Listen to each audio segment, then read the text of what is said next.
e vão perguntar se tem alto grau de informatividade, se tem conhecimento partilhado, como que é a situação sociocomunicativa. Agora vamos assim, ó, que questões são cobradas na situação sociocomunicativa? Bom, na situação sociocomunicativa é assim, ó, tipos de linguagem, tudo bem? Com crianças, uma linguagem de brincadeira. Por exemplo, aqui, nessa situação, eu posso falar gíria. Por quê? Porque vocês são meus alunos de segundo grau, eu posso dizer a bobagem que eu quiser. Porque eu transformei a minha aula em informal. Mas se eu estivesse numa palestra, a minha linguagem já teria que ser assim, norma culta. Uma palestra para professores. O que significa isso? Situação social de comunicação. Bom, a partir dessas teorias, o Enem, vocês não sabem às vezes, vocês não percebem o que o Enem está cobrando, mas o Enem está centrado neste tipo de teoria. Quem disse? Para quem disse? Em que lugar disse? Bom, então, que linguagem pode usar? Tudo bem? É isso que o Enem faz na prova de língua portuguesa. Olha só, eu peguei o mesmo texto para vocês entenderem que a parte importante do Enem é ler assim, ó, onde está escrito? Ah, tá, bom, se está escrito nesse lugar, a situação é tal, então a resposta vai ser tal. Se está escrito em outro lugar, desconfigurou completamente, se transformou em outro texto. Peguei o seguinte para exemplo, para vocês firmarem esta teoria. Ó, uma frase que é horrorosa, nem sei ler direito, eu vou tentar aqui me superar. A produção de ligninases por cepas de basiodiosmicetos. Não sei como é que alguém pode estudar isso aqui. Alguém vai fazer biologia aqui? Isso aqui é horroroso, né? Vamos continuar. Por cepas de basidiomycetos nos resíduos agrícolas ligonocelulósicos. Isso existe, tá? Não são inventadas. Eu já não sei o que significa, não tenho a menor ideia. E sua aplicação na descoloração de corantes sintéticos requerem da biotecnologia. A melhor palavrinha que tem ali é requerem biotecnologia, né? Tirando o resto, nada se salva. Então é assim, ó. Finge que tem este texto no Enem, ok? O que vocês têm que cuidar? Não é aquele grau de dificuldade que está escrito ali. Vocês têm que cuidar o seguinte, a referência. A referência desse texto, geralmente um pouco maior o texto, a referência é assim, ó.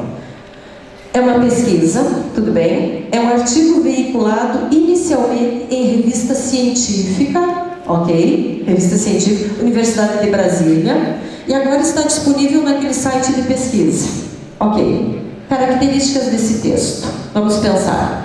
Por exemplo, assim, ó. Agora, o mesmo texto, nós vamos pensar nas características dele. Está repetido. A produção dessa tranqueira por cepas de não sei o que lá, nos resíduos de não sei o que lá. O mesmo texto. Agora ele foi parar em outro lugar. Significa que ele mudou completamente? Mudou completamente. Quer ver, ó? Agora ele foi parar num livro, em um livro de biologia para estudantes de segundo grau. Tudo bem? O que significa assim, ó? Quando ele foi publicado lá na revista científica, eu preciso pôr verbete. Isso aqui é o verbete. Verbete. Aquela explicação de dicionário. Lá naquela revista científica, eu preciso pôr verbete? Não, porque se eu colocar verbetes numa revista científica, quem é o meu público-alvo? Quem é o meu leitor? O meu leitor de revista científica é um povo de alto conhecimento. Eles têm alto grau de informatividade. Se eu colocar o verbete, eles vão dizer assim, ridículo. Como é que isso aí colocou o verbete e não sabe que nós sabemos? O mesmo texto, quando ele for jogado para vocês no livro de segundo grau, ele tem que estar lotado de verbetes, porque agora a informatividade, a relevância, a situação sociocomunicativa, a linguagem, as pessoas envolvidas mudaram completamente. É isso que o Enem quer saber, se vocês sabem ver. Por exemplo aqui, ó, quando ele estiver lá, norma culta, é óbvio. Se ele estiver já no livro do aluno e aparecer ao lado assim já uma figurinha de um estudante dizendo: ai, que horror isso aqui, é normal, porque mudou a abordagem. Tudo bem? Então tá. Isso é o que vocês têm que cuidar, tá? Onde o texto estiver, ele vai te trazer uma opção de resposta. O aluno sempre tem que estar ligado nessa opção de resposta para conseguir dar conta do Enem. Agora, é o mesmo texto, só que ele foi para outro, a gente chama assim, outro veículo. Ele está sendo veiculado por outro caminho. Agora está no seguinte texto: a produção de lignases por cepas de não sei o que nos resíduos agrícolas. Pobre aluno, pobre aluno. Aí o aluno diz assim, ia ser tão bom se a professora ensinasse, olha o ensinasse, né? Ensinasse a gente a ler e escrever. Agora o objetivo do texto é outra conversa, é fazer uma crítica à forma de os professores darem aula. Isso é o que o Enem vai cobrar de vocês. Qual é a intenção do primeiro, qual é a intenção do segundo, qual é a intenção do terceiro. Tudo bem? Por exemplo, aqui, crítica, ironia. Vamos pensar.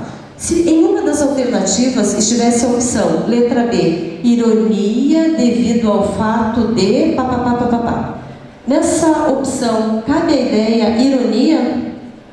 Isso aqui é até de chorar, não tem nada de irônico. Isso aqui é uma alta crítica ao trabalho dos professores que ensinam nomenclatura e não ensinam nem o sentido das palavras. Isso é uma crítica, não é uma ironia. Que aí o Enem vai perguntar, é uma ironia, é uma crítica? Ele vai fazer a seguinte pergunta, eu acho que está na próxima lâmina.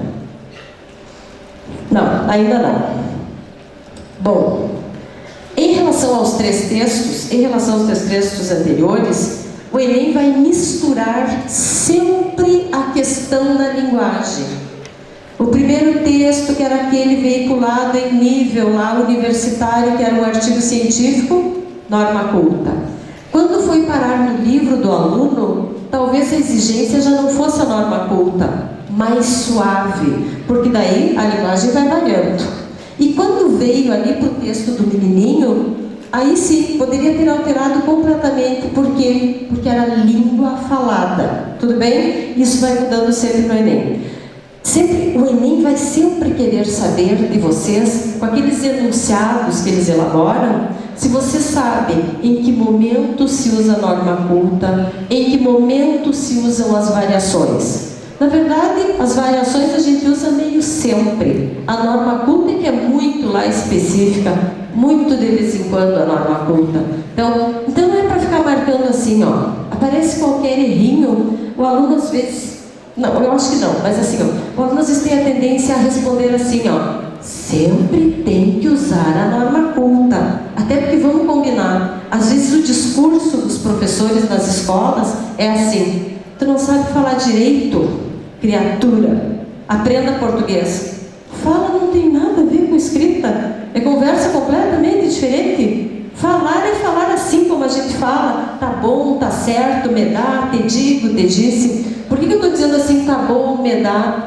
Porque de acordo com a norma culta, por exemplo, vocês jamais poderiam dizer me dá. Sim, eu digo como? Você teria que dizer dá-me, alcança-me, passa-me. É de chorar, né? Não tem condições. A língua falada permite essas opções muito tranquilamente. A norma culta, escrita, é que não permite. Então nunca misturem as coisas. A norma culta é sempre lá para a escrita. Tá? A fala permite variações. Agora tem dois termos que vocês têm que firmar. Eu vou mostrar para vocês que sempre caem esses termos no Enem. Essas variações, eles dizem diafásicas. Anotem, se vocês não ficaram com essas projeções, né? Anotem esses termos porque caem no Enem. Eles vão trazer terminologias. O Enem tem muito nome, tá? Eles ficam usando uma linguagem, às vezes, assim, que o aluno não domina, não está muito acostumado. Seria isso, mais ou menos.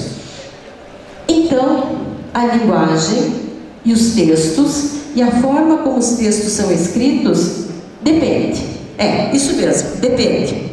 Depende assim, de quem está falando, que nós já vimos, contexto comunicativo, depende das diferenças regionais, tudo bem? Diferenças regionais. A mesma palavra, de região para região, pode mudar. Então vocês têm que lembrar do seguinte: quando é uma diferença de contexto, eles vão dizer diafásica. Talvez vocês consigam decorar assim, ó, fase, diafásica. Eu marquei as palavrinhas em vermelho porque é fácil de vocês decorarem. A variação diatópica, topos, geralmente você sabe, lugar.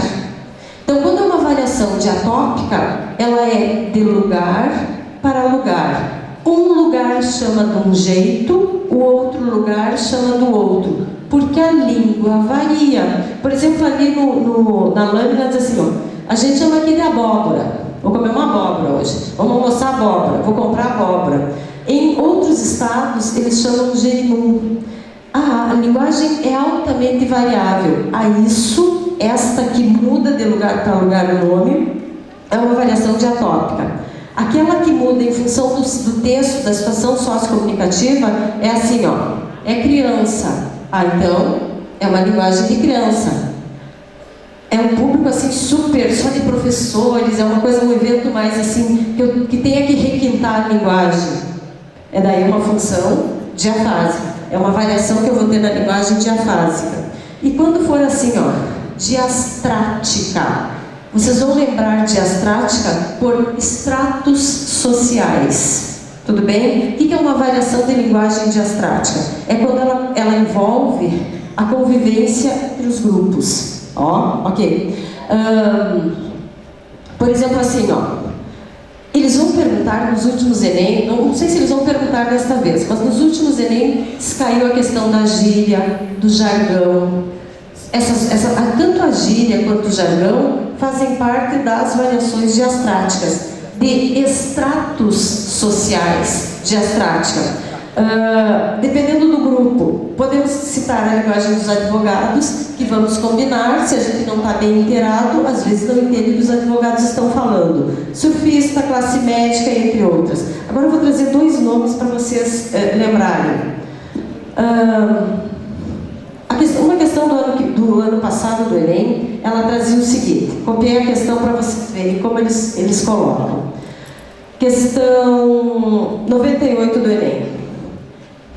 Era uma cartinha, tudo bem? Todo tempo o Enem vai estar fazendo esse tipo de enunciado para vocês. Era uma cartinha. Primeira coisa que vocês vão fazer, vocês não vão ler o texto. Mas tem que ler o texto? Claro que tem que ler o texto. Mas a primeira coisa, vocês vão buscar a teoria. Olha aqui, ó. A teoria está aqui. A teoria, o Enem sempre traz teoria. Quando lê o enunciado, você sabe a teoria que o Enem está trabalhando. Ele diz assim, ó, a escolha do tratamento que se queira atribuir a alguém, em geral, considera as situações específicas de uso social. Essa é a teoria. Vou de novo. A escolha da fala, ele está dizendo isso. A escolha do tratamento considera a situação de uso social. Todo o tempo o Enem vai falar disso. Daí ele diz assim na questão, a violação desse princípio. A violação desse princípio seria assim, ó. Se as crianças estivessem aqui e eu estivesse dando essa aula, seria ridículo. Eu estaria violando esse princípio. Nesse texto, o que violou o princípio? A violação desse princípio causou um mal-estar no autor da carta, e aí diz assim, ó, em que parte da carta se percebe que houve uma violação, que ele não gostou. Então vocês têm que saber as teorias que eles estão trabalhando para dar conta da resposta. A resposta nesse enunciado era assim, ó, essa palavra, Senhor, no meio de uma frase, estava lá no texto, ergueu um muro frio e triste. Tipo assim, ó, ele recebeu uma carta de uma moça e a moça disse para ele, Senhor. Ele não queria que a moça dissesse Senhor. Ele queria que a moça dissesse, amigo, querido, meu bem, eu te amo, tudo bem? Mas ela chamou ele de Senhor para dizer assim, ó, não, eu não quero namorar contigo, Senhor. Então ele diz assim, ó, este termo Senhor criou uma barreira, porque ele queria proximidade. O Enem está centrado nesse tipo de questão. Deixa eu ver se na próxima lâmina tem uma coisa. Ah, sim. Vou voltar. Essa lâmina estava em desordem. Vocês têm de decorar 2 termos que o Enem costuma colocar e que às vezes vocês se embaralhem um pouquinho. O jargão e a gíria. E às vezes o aluno não lembra bem o que é. Todo mundo tira de letra o que é uma gíria. Então a gíria é aquela fala que vai estar associada ao grupo tipo surfista, tipo vocês, tipo assim, grupo que se dá desse jeitinho assim, de idade, tá? O jargão não, o jargão é a mesma gíria, só que é a gíria do advogado, do médico. Então ele diz assim, gíria para nós, para a pesada. Jargão é usada para grupos mais específicos. Às vezes, se vocês não dominam este termo, erram uma questão porque não sabem o que é jargão. Bom, o que mais? Dialetos. Sempre está na prova do Enem a palavrinha dialetos. Tem que saber o que é dialeto. Dialeto é aquela mesma, às vezes aparece como aquela função e às vezes aparece com o termo dialeto. Dialeto é aquela mesma leitura, ó, a mesma leitura da mandioca e do gerimum e do não sei, cada lugar chama de um jeito diferente. Dialeto é a mesma referência que vocês anotaram anteriormente, só que cada autor foi apelidando de um jeito. Dialeto, então, lembra aí mandioca,